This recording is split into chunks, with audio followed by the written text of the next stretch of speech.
اوس که موږ باندې زبردستۍ سره د خپل فیلډ نه علاوه بل فیلډ ته درکړي نو موږ هغه شانتي کار نشو کولی. خپلوانو ته وګوري نو هغوی به درپسې خبرې کوي چې وایي جینۍ ذات دی نه دې له خو دا نه دي پکاره، دې له صحافت نه دي پکاره. ولې نه دي پکاره؟ ځکه نشته، ځکه چې زما شوبز حوالې سره چې دی نو زه تعلق لرم، ځکه چې زما انټرټینمنټ خوښي او انټرټینمنټ څه دپاره مې خوښي همدکې دپاره چې موږ هسي مذاق کې چې دی هغوی ته یو پیغام ورکوه.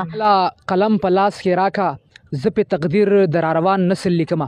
ستړي مه شئ، جوړ په خیر قدرمنو. زه سیام خان یو وار بیا د تیر په څیر ستاسو په درانه خدمت کې حاضر یم په دغه خیله چې روغ جوړ به یې. ما سره همدا وخت د صحافت د څانګې فارغه شوي زده کړیاله ډېره محترمه فلوشه څوک چې د مختلف انسټیټیوشن سره د ادارو سره د خبریالې په حیث کار کوي. نن یې ژوند پښتو ژوند دی تر تاسو در عکس کوو. ستړي مه شئ، په خیر هلې. ډېره زیاته مننه چې تاسو موږ له دا موقع راکړه او تاسو دلته کې چې دی نو بیا زموږ ډېر زیات حوصله هم راکړه چې ځکه موږ فارغه شوي سټوډنټس یو، خو بیا هم د ستاسو هسې چې دی نو اوسني جنریشنز چې دی سیام خان هسې چې دی نو وګورو یا داسې نور صدرایان شوه یا مانور شوه نو هغوی هم ډېر زیات قابل سټوډنټس دي او ورسره د جرنالیزم د لارې چې دی نو ډېر ښه فیلډ کې روان دي او دا زموږ دپاره ډېره زیاته د فخر خبره ده چې زموږ جنریشنز چې دی نو وګورو نو هغوی ښکلي ښکلي ویډیوز هم کوي. ستاسو د راتګ په تیره زه ډېر زیات خوشحالېږم چې په پښتنه منطقه دغسې پیغلې پیدا کېږي او د هغوی د پښتني منطقې غږ چوتئ. دا راته ووایي د کومو ادارو سره کار کوئ یا مو څه ستونزې په دغه لوی سفر کې مخ کړلې؟ جی بالکل موږ چې د ادارو ته راغلي اول خو موږ ته ډېر زیات پرابلمس کریټ شوي وو ځکه چې بوایز ته دونه چې دی نو پرابلمس نه خو ګرلز ته ډېر زیات وي او بیا چې ګرلز روزي د صحافت ته لارې نو بیا دلته کې چې کوم کلچر روان دی نو هغې دې ته نه پرېږدي خو بیا موږ دې سره سیکریفایس کړی دی او موږ وایو چې نه موږ به مخکې ځو نو ادارو سره موږ کار کوو که هغه لږه مې کو ډېر یا خو موږ ورسره ښه صحیح طریقې سره کوو. نو که وګورو نو زه دې ټایم کې چې دی نو پښتونخوا سره هم دی نه مخکې زه پیغام سره هم امید سره مې یم داسې نور چې دی نو زه پریس وغیره سره هم خو لکه ډېر زیات ښه دغه دی اپرچونیټیز دي. په دې مو پوهوئ پلوشه چې په پښتنه ټولنه کې مور پلار کنوینس کول دا یوه لویه خبره ده او بیا په تیره صحافت ته راتلل په ټولنیز کار کول او د هغې تر څنګه که موږ وګورو په دغه بارودي چاپېرچل کې یا په 21مه پېړۍ کې مثبت فکرونه شته چې جنکۍ یا داسې پرمختللي خلک فکرونه د پرمختګ نه رامنې کوي. څه ستونزې فیس کوئ تر اوسه؟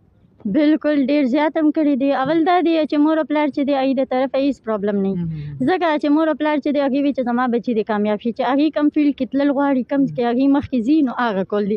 اوس که موږ باندې زبردستۍ سره د خپل فیلډ نه علاوه بل فیلډ ته درکړي نو موږ هغه شانتي کار نشو کولی. خو بیا دا دی چې اول خپل خپلوانو ته وګوري نو هغوی به درپسې خبرې کوي چې وایي جینۍ ذات دی نه دې له خو دا نه دي پکاره، دې له صحافت نه دي پکاره. ولې نه دي پکاره؟ صرف جینۍ ذات نه، جینۍ ذات بیا تاسو څه له غواړئ چې تاسو وایي چې نه موږ له دې کار ښه ډېره زیاته ټیلنټډ وي دا یا نو بیا ولې د هغې په کیریر باندې د هغې په فیوچر باندې چې دی نو تاسو دغه کوئ. ټیک ده. په دې مې پوهوئ صحافت په نسبت د نورو شاخونو یا د څانګو معتبر دی که نه؟ کو وګورو هر یو شاخ چې دی هغه بیسټ دی.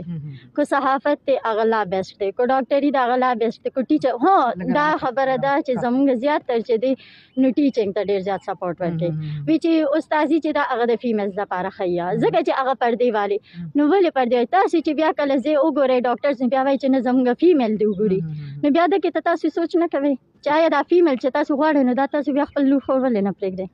نورو پیغلو ته مو پیغام څه دی؟ څوک چې صحافت وکړي موږ ډېرې وکتلې داسې بیا نشي راتللی یا داسې د نفسیاتي بیمارو سره مخ شي ستاسو د خولې پیغام ډېر معتبر دی. بالکل زما هم دغه پیغام دی چې هر چېرته ځئ تاسو کو هر فیلډ ته ځئ اول پهله خپل ځان ته وګورئ چاہے تاسو دا فیلډ کولی شئ تاسو دې سره ځئ نو بالکل تاسو کې خو بیا د هغې سره تاسو سوچ وکړئ دا نه ده چې تاسو مو سره دوکې وکړئ تاسو هر ځای ته ګورئ تاسو خپل ځان خپله ساتلی شئ نو دا زما د ټولو دپاره دا پیغام دی. ټیک ده. پلوشه دا راته ووایئ چې دغه څنګه چې مې وختي دغه یادګیرونه وکړه تاسو راللی صحافت کوئ په مختلفو ایشو باندې کار کوئ ډېرې فیمیل چې راشي صحافت ته نو هغوی کریټیکل انټرویوز نه کوي ستاسو بیټ څه دی مطلب؟ یاره کریټیکل وغیر د زما هم داسې څه خاص دغه نشته ځکه چې زما شوبز حوالې سره چې دی نو زه تعلق لرم ځکه چې زما انټرټینمنټ خوښي او انټرټینمنټ څه دپاره مې خوښي همدکې دپاره چې موږ هسي مذاق کې چې دی هغوی ته یو پیغام ورکوه. کریټیکل چې موږ ورکو نو خامخا انسان ته دکه شو کېږي هغوی به بل پازیټیو مایند به اخلي او دکه سوچ به کوي چې وګورئ ملک حالات دکه روان دي وګورئ تاسو ته موږ وینه نو موږ چې انټرټینمنټ یادو نو همدکې د وجې یادو چې نه لکه انسان هغه فني طریقې سره یو خپل میسیج ورکوي نو هغه انسان ډېر زر چې دی نو کیچ کولی شي. تاسې بلا سیزونه اچیومنټ کړو راتلونکي 15 کاله پس په کوم ډګر ځان ګورئ؟ بس دا اوس زه ګورم چې زموږ دا عوام چې دی نو مونږ ګوري لایف آنر چې هغې څونه مینه کوي او هغې به بیا مونږ ته وایي چې مونږ به کوم ځای ته رسو څنګه دا هم زموږ د ټیچرس چې دي نو د هغې دغه دی چې مونږ نن دې مقام ته راورسېدو. ګېډۍ ګېډۍ مننه کوم چې وخت مو راکړ. اوکې جی بالکل.